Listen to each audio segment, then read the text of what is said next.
In this video of general pathology, let us study necrosis. What is necrosis? Necrosis is the death of body tissue. Necrosis occurs due to disease, injury, ischemia, radiation, chemicals, and by inflammation. There are 5 types of necrosis: coagulative necrosis, liquefactive necrosis, caseous necrosis, fat necrosis, and fibrinoid necrosis. Now coming to the coagulative necrosis. It is the most common type of necrosis. In this, denaturation of protein takes place, but tissue architecture is preserved. It associated with tombstone appearance of cells. Examples are ischemic infection of solid organ, such as heart, is the most common site. Another are kidney and spleen. Now coming to Jenker's degeneration.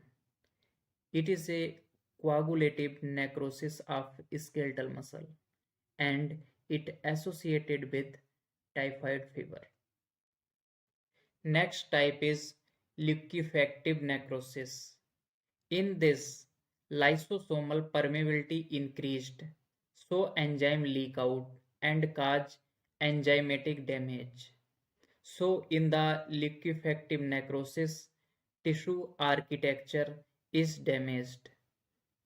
Example is ischemic infection of brain tissue. It is example of liquefactive necrosis because there is no stromal support due to absence of collagen in brain tissue. And brain tissue are also rich in liquefactive enzyme. Next is infection. Bacterial enzyme and toxin release and cause liquefactive necrosis. In bed gangrene, enzymatic digest cells present. Now coming to the caseous necrosis. It is called caseous necrosis because of Chichi efferents. In microscopic examination of caseous necrosis, we can see amorphous granular pink structure. Example we see in TB patient. We saw Chichi efferents. Chichi efferents in TB patient is due to the deposition of mycolic acid, which is present in the bacterial cell wall. Caseous necrosis considered both coagulative as well as liquefactive necrosis. Now coming to the fat necrosis. Fat necrosis commonly occur when a person experiences an injury to an area of fatty tissue. Example is trauma in breast injury. Second is enzymatic as acute pancreatitis. In acute pancreatitis, lipase released and act on fat of cell membrane and break down it into free fatty acids. These free fatty acids combine with calcium and seen as chalky white deposition. This chalky white deposition also known as saponification. So saponification seen chalky white and amorphous basophilic deposit seen. Now coming to the fibrinoid necrosis. Fibrinoid necrosis occur due to deposition of immune complex, antigen and antibody in the vessel.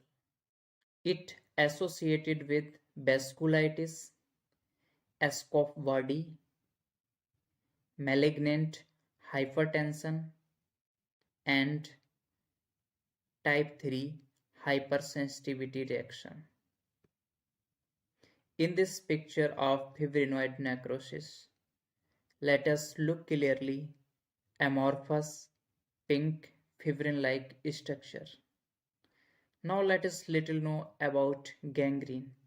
Gangrene are two types, dry gangrene and wet gangrene. Dry gangrene is due to loss of blood supply, that is ischemia. It is a type of coagulative necrosis, so tissue architecture is preserved. Whereas in wet gangrene, bacterial infection release various toxin and enzyme, so it called wet. It occur due to ischemia and secondary infection. Wet gangrene is a type of liquefactive necrosis. Thanks to us. Please subscribe and share with your friends. Thank you.